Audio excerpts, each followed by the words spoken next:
So I'm back with some more predictions for 256. Now I'm going to talk about the co-main, Tony Ferguson versus Charles Oliveira. Uh, I guess you know as well. I'll start with the skills. Well, no, the first thing that comes to my mind is I think what's on everybody's mind when it comes to Tony is like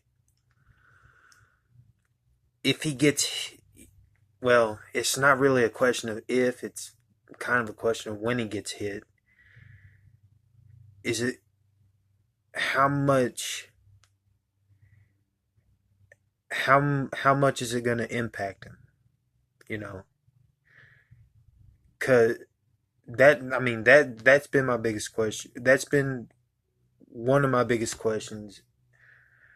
And I think another thing is like where's he at mentally, and I just finished watching I think the most recent episode of UFC Embedded when he was at, if any of you hadn't watched it, he went to it started off, he was at the, I think, the training center for Circus Soleil or whatever. The place looked awesome. I'd love to go there one day. But Tony's just being Tony. You know, I wanted to hear him talk and see, kind of get a little bit of where he's at mentally, and it's the same. Tony doesn't change. He's so strong mentally, and yeah, and plus it's always fun to see Tony having fun for me. But as far as the skills, man, Oliveira obviously on the ground, he is a threat, and it doesn't matter,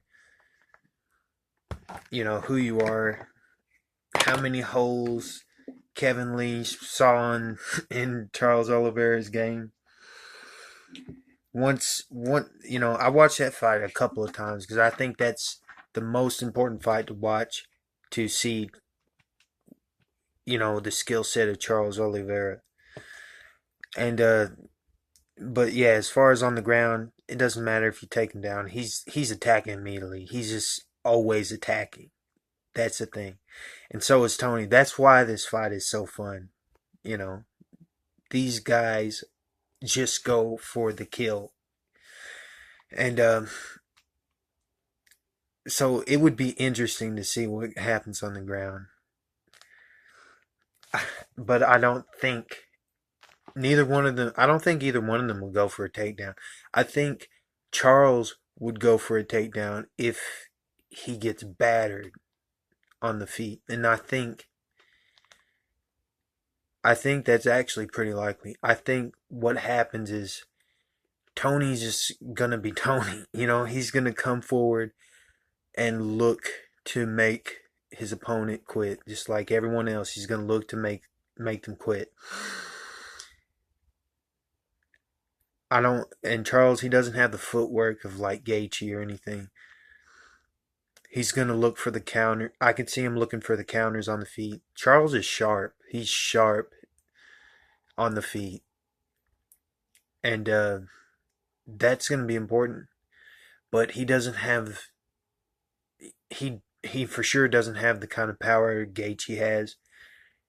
But I guess we'll know after the first round where, you know if Tony, I wouldn't say recovered, because when you get hit with as many powerful shots as he did against Gaethje, something of something goes away.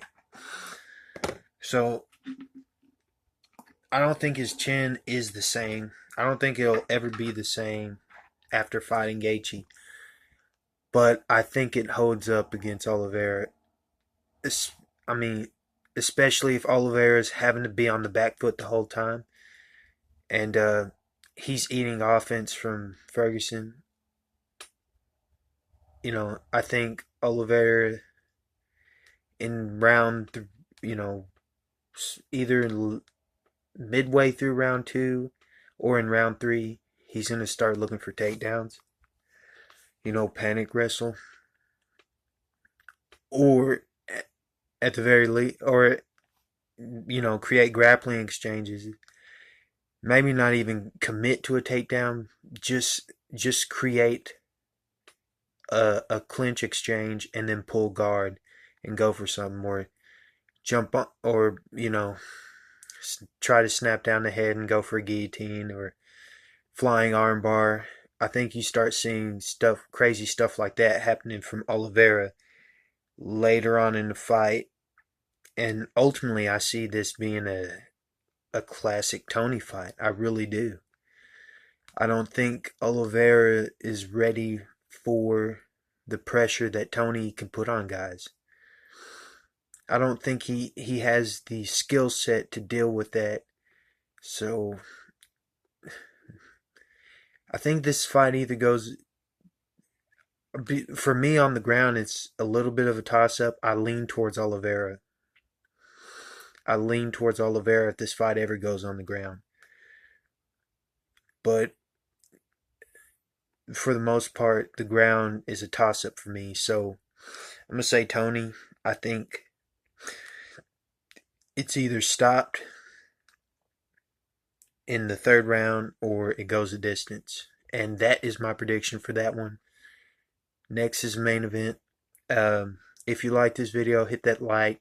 Comment who you think's going to win this fight. And until next time, we'll see you.